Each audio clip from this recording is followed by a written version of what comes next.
ఉన్న వ్యక్తి నరేంద్ర మోడీ.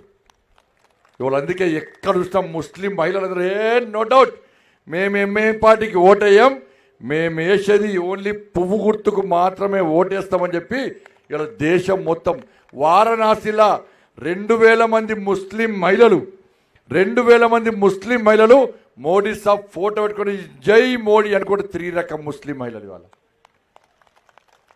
కాబట్టి దయచేసి ఆలోచించండి, మీకు ఎండ కొడుతుంది. ఇలా మీ అమూల్యమైన ఓటును 11వ తారీఖు ఓట్లు వేస్తారా? నేను మళ్ళీ చెప్తున్నాక, నేను మీకు అభివృద్ధి చేయాలంటే ఇప్పటికే పైసలు బాగా పట్టుకొచ్చిన ఇలా వీళ్ళిద్దరిని గెలిపిస్తేనే, లేకుంటే జైలుకి పోయిన వాళ్ళకి గెలిపిస్తే బయట పోతే మీరు ముఖమెత్తుకొని తిరగలేరు. పైసలు ఇచ్చిరాళ్ళు ఇచ్చిరా ఇస్తారు పోయినాక వస్తారంట వాళ్ళు. తీసుకుంటారా? ఇట్లా అంటారు వాళ్ళ సగం తీసుకుంటారా?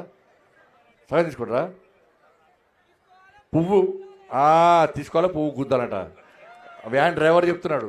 నేను చెప్పిన ఆయనకి ఇప్పుడు కాదక్క, పువ్వు ఏమవారిది? పువ్వు ఏమవారు? మన పైసలు కావాలవద్దా? ఇప్పుడు మీరు ఇంట్లో గృహప్రవేశం చేస్తారు, సత్యనారాయణ వ్రతం చేసుకుంటారా? అయ్యగారు ముందొచ్చి గోడకి ఏం రాస్తారు? స్వస్తిక్ రాస్తారు, అవును కదా? స్వస్తిక్ అంటే ఏంది? శుభ సూచకం, అవును కదా? మీరు పోయినసారి బ్యాలెట్లో ఒత్తిడి బటన్, సార్ బ్యాలెట్ ఇయ్యరు, మీ చేతికి పేపర్ ఇస్తారు, దాని మీద కమలం ఉంటుంది, అమ్మవారి కమలం పేపర్ ఇస్తారు, మీ చేతికి ఒక స్వస్తిక్ ముద్ర ఇస్తారు. ఆ ముద్రను తీసుకుపోయి ఏం చేయాలి? కమలం మీద వేయాలి. వేస్తే ఏమన్నట్టు? మీరు అమ్మవారికి పువ్వు ఇచ్చినట్టు, మీకు శుభం కలగాలని చెప్పి మీరు కోరుకున్నట్టు, అవునా కదా? ఇట్లా ఎక్కువ పువ్వులు అని చెప్పి టక్క గుద్దారు, ఒకటేసారి గుద్దాలి, అవునా కదా? ఒక్కసారి గుద్దితే అప్పుడు అమ్మవారికి మీరు పుష్పం ఇప్పుడు వేస్తారు చూడు. ఇక అబ్బో, పోయి ఇంట్లో బీరువాలు చూసుకొని పొట్టు పైసలు ఉంటాయి. లేకుంటే మాత్రం మా బాలను, మా సీననే బండి సంజయ్ చెప్పిండు, మా బీరువాల పైసలు ఇంకా రాలే కదా అనేరు. వట్టిగా జోగేస్తాను నేను. మరి ఓటు వేస్తారు కనుక ధైర్యంగా ఓట్స్ కదా పక్క. మళ్ళీ రేపటి నుంచి వచ్చి మాయమాటలు నమ్మి పైసలు తీసుకొని అటు ఓటేస్తారా? ఏరు కదా పక్క. అక్క 2,40,000 ఇల్లు ఇచ్చినా, మీకు ఇల్లు వచ్చినా ఎవరికన్నా? గజం జాగిచ్చిరా? మరి కాదు, పోటీ చేస్తడమో మీకు గెలిపించడమో ఎకరాలు కబ్జా అయ్యేవటే, అవును కదా? ఇంకా సమ్మక్క సారల దగ్గర ఆ వెంకటేశ్వర కానీ నీళ్ళు లేవు. మా సాయేడి బోరింగ్ వేస్తే ఏడు మామూలు సాయేడి బోరింగ్ వేస్తే నువ్వు బండి సంజయ్ దగ్గర బోరింగ్ వేస్తావా అని చెప్పి ఆయన కొట్టి పోలీస్ కేసు పెట్టించారు, మీద కేసు పెట్టించారు.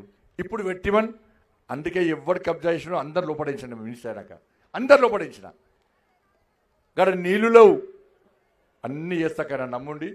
మీకు నీళ్ళు పైప్ లైన్ మా వాళ్ళని గెలిపి పైప్ లైన్ వేస్తా, మీకు అన్ని రోడ్లు వేస్తా, మీకు ఇండ్లు ఇప్పిస్తా, మీకు జాగాలు ఇప్పిస్తా. ఇలా రేగుర్తుల పరిస్థితి ఏంటంటే ఎవరి జాగా ఎవరి పేరు మీదో ఎవరికి గ్యారంటీ లేని పరిస్థితి.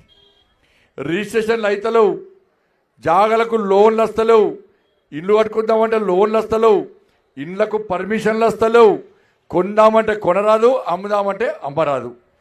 కాబట్టి ఆ సమస్యను ఈసారి మేయర్ అయితే నేను పరిష్కరిస్తాను. ఆ రిజిస్ట్రేషన్ సమస్యను అక్కడే మొండోని.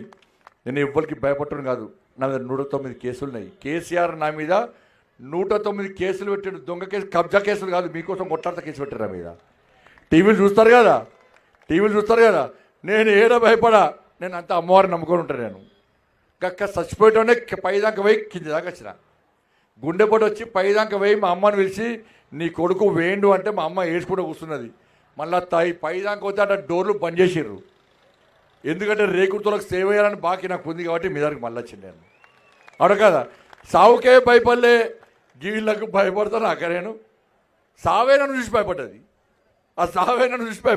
అవును కదా? మీకు సేవ్ చేసే అవకాశం నాకేండి. ఆ రిజిస్ట్రేషన్ సమస్యను నేను పరిష్కరిస్తా. మీ జాగాలకు నేను గ్యారంటీ. ఇక్కడ గంజాయి దందాన్ని బంద్ చేస్తా. పిల్లల జీవితాలు నాశనం చేస్తున్నారు. గంజాయి దందాన్ని బంద్ చేస్తా. అక్రమ దందా ఎవరైతే కబ్జాలు చేస్తుండో ఒక్కొక్కరిని రోడ్ల మీద పోలీసు చేసి ఈ పంత మన పంపిస్తా. మీ జాగలకు, మీ ఆస్తిపాస్తులకు ప్రభుత్వ జాగాలకు నేను గ్యారంటీ. మీకు ఇల్లు ఇచ్చే బాధ్యత నాది, మీకు రోడ్లు వేయించే బాధ్యత నాది, మీకు నల్లాలు ఇప్పించి నీళ్ళు ఇప్పించే బాధ్యత నాది. మాయమాటలు నమ్మకండి. మా ఇద్దరిని గెలిపిస్తే గెలిచిన తెల్లారి ఆ 2 కోట్ల రూపాయలకు టెండర్ పెట్టినాం. ఆల్రెడీ కొబ్బరికాయలు కొడతాం. ఎవడన్నా కాదు అంటే ఈ చౌరస్తాకు రమ్మని చెప్పండి. మా సీనన్న మా బాలన్న పేపర్ పట్టుకొస్తాడు, టెండర్ అయిన పేపర్ పట్టుకొస్తాడు, శాంక్షన్ అయిన పైసల పేపర్లు పట్టుకొస్తారు. అప్పుడు వాళ్ళ సంగతి ఏదో చూద్దాం. నేను రెడీ, మీరు రెడీయా? పక్కా? మళ్ళీ రేపు మళ్ళీ మాటలు నమ్మరు కదా.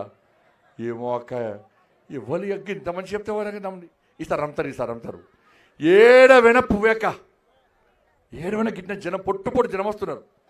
ఇక జనం వచ్చినాక కాంగ్రెస్ వాళ్ళు మీటింగ్ పెట్టుడు బంద్ చేసారు. రేవంత్ రెడ్డి సార్ రాలేరికి నిజామాబాద్ వేయండు, మహబూబ్నగర్ వేయండు. వీడికి వస్తే ఎట్లాగూ పువ్వు అంటున్నారు. నేను ముఖ్యమంత్రి నాయన నచ్చాక 10 సీట్లు రాకుండా ఇచ్చేది పోతుందని చెప్పి ఆ చొప్పదండికి వచ్చిండు. అటు నుంచి అటే విక్కినాపా. ఇటు రాలే. రేవంత్ రెడ్డి సరికే నమ్మకం లేదే. ఇక కాంగ్రెస్ వాళ్ళకు ఉంటుందా? ఇక్కడ 100% మనం అటు ఇటు ఓట్లు చీల్చకండి. ఒక్క దిక్కే పూర్తి కోటేయండి. మీరు ఓట్లేయడంతో పాటు మీ చుట్టాలది అందరిది ఓట్లు వేయించండి. మీరు గృహప్రవేశం చేస్తే పూజ చేసుకుంటే 10 మంది 100 మంది నుంచి భోజనం పెడతారు. అవునా కాదా? కాబట్టి ఇప్పుడు ఏం చేయాలి? కమలం పువ్వు అమ్మవారి పుష్పము 100 మందితో ఓట్లు వేయించండి. మీకు పుణ్యం వస్తుంది, పైసలు బాగా వస్తాయి. ఒక 100 మందితో పూర్తికి ఓటు వేయించండి, అమ్మవారికి పువ్వు ఇప్పించండి. చేస్తారు కదా. గట్టి ఏ ప్రజలక సకినాలు తిని చేసి అలసిపోయారు బాగా. ఉన్నాయా సకినాలు? ఇంకా ఉన్నాయా? ఇంకా నెల రోజులు ఉంటాయి. ఈ మా ఊళ్ళో సకినాలు పెట్టకూరి తిని మన బోరైపోతుంది. వాళ్ళకు నరులకు ఉండదు. భారత్ మాతాకి. మా ముస్లిం అక్కలు చేస్తారు కదా పక్క. మీరు ఓట్లు అందరితో ఎంచాలక్క. ఓకే, జై శ్రీరామ్. నేను 8 నువ్వు రాలేదు, నాకు వచ్చినాను. వచ్చిన వాళ్ళందరికీ 5-5 లక్షలు 10-10 లక్షల రూపాయలు కమ్యూనిటీలు ఇయ్యలేదా? నువ్వు రా, ఈసారి రా. నువ్వు గెలిపించి అన్నా నేను గెలిపించినా నాకు కమ్యూనిటీలు కావాలని చెప్పాను, నీకు ఇవ్వకున్నాడు. భారత్ మాతాకి. ధైర్యంగా పోతున్నాక మా వాళ్ళు ఇద్దరు ఆశీర్వదించారు. ఆశీర్వదించారు అందరూ మంచిగా. కొంచెం పత్రిక కొంచెం ఇస్తారు, పత్రిక ఇస్తారు. ఎందుకంటే ఈ కబ్జా చేసుకోవాలని చూసి మా వాళ్ళు